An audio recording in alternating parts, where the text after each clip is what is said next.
How we doing, everybody?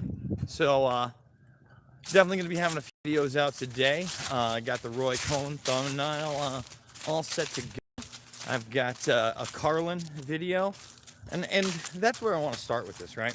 So, I know that Carlin trended on Twitter with this Larry King interview, like a 2-minute excerpt. Normally, those things are like an hour. I was able to find about 13 minutes of it, and after watching it, number one, I'm gonna do a little commentary, obviously, on what went semi-viral in that video. But to me, what I really liked were the lines that he was talking about prior to that.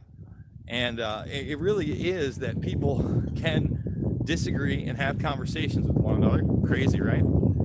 And in doing so, while they disagree, actually, benefit from it. Not hate one another, just have an open conversation that is, intellectual. Oh, we got a dog over there, so we're gonna cut this corner over here. And I did a interview. I just retweeted a retweet, sort of, from one of the members of the Burmese Brigade here, Erica Jill. Shout out to Erica. Thank you for supporting the show so much. Remember to thumbs the video up, guys, and share it. And it was my interview with Mick West. So Mick has a book. I think it's Escaping the Rabbit Hole. He's sort of one of these professional debunkers. Even he kind of goes by that, right? So Mick and I have been talking on and off for years via Twitter about various subject matters. And finally, I did a show, and it wasn't like a debate face-off, right? It was more, hey, let's have a conversation, and let's try to find some common ground. And in essence, Carlin kind of talks about that. He's like, look, when I'm alone with somebody and I'm talking to an individual, a person, I can usually find the good in that person. I like that person, right?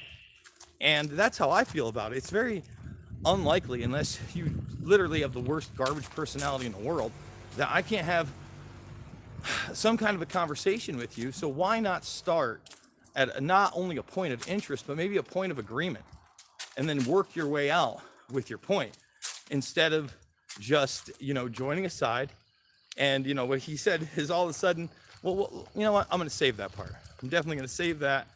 And it's going to come up on the video we're going to do. Now, coming up in about, I think, less than a half an hour now, right?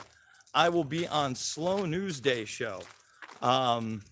So if you don't know what that is, go over to Twitter. It's at Slow News Day show. And basically, this gentleman, he is part of a team who is trying to bring more and more attention to what's going on with Assange. And guess what? That's important.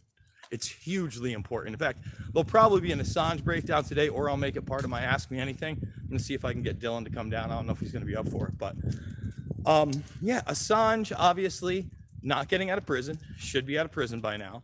They are going to find a way to extradite him on these garbage charges. Believe the hype. That's where this is going.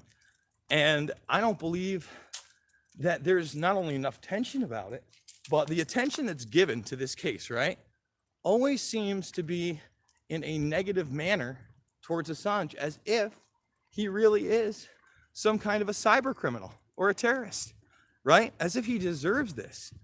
And this is the last vestige of free speech, when you have somebody who is clearly just a publisher, who has taken the time to vet the documents and not even let all of the documents out, right?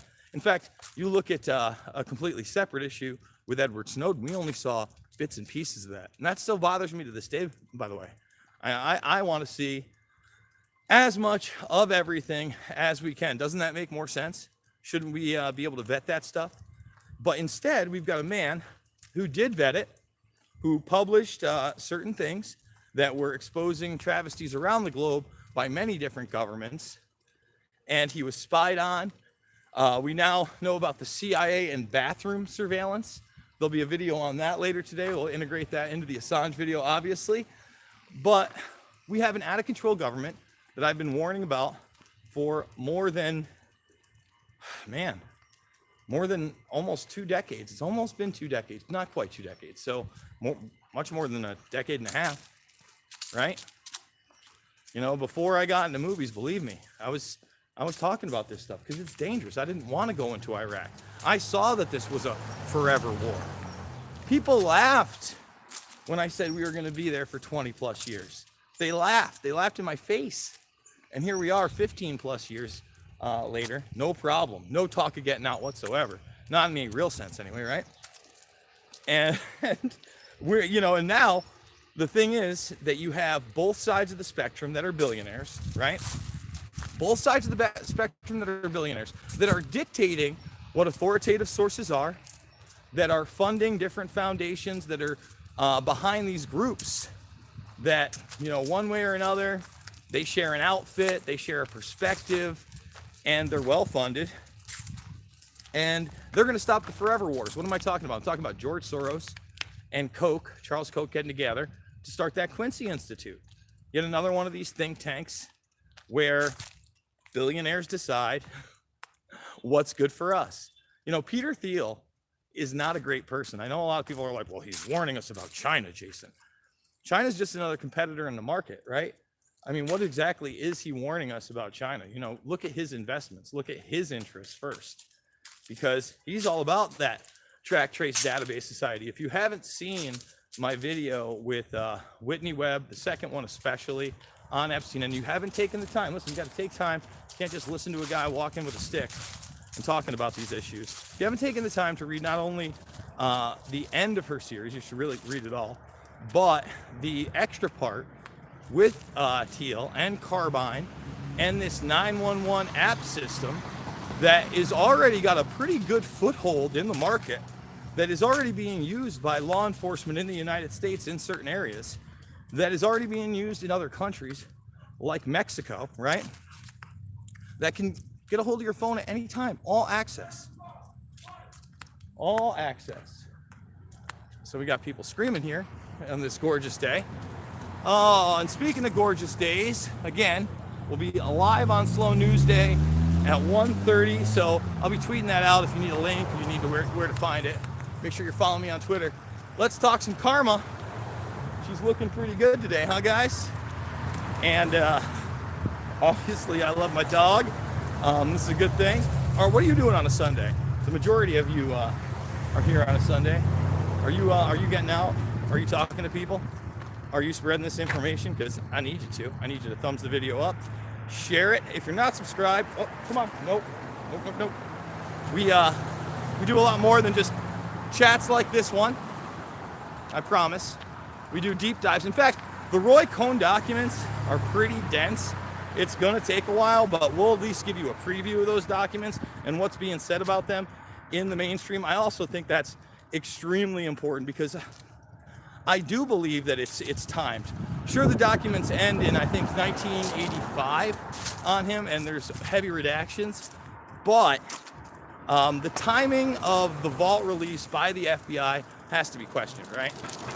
Does it make sense that Trump is in election season where they've tried everything they can do to get this guy out, and they just can't seem to do it, right? And now Roy Cohn documents are being dumped. You know what I haven't looked for? Roger Stone. Does anybody have any tips on those documents? Because I'd take them. Come on. Let's go. Come on, Carm. All right, guys. I think that's going to be it for this one. I'm going to wrap it up. I will talk to you all on the flip side. Remember, go to the Slow News Day channel, and I'll be doing an interview there for about half an hour. Peace out, Cub Scouts.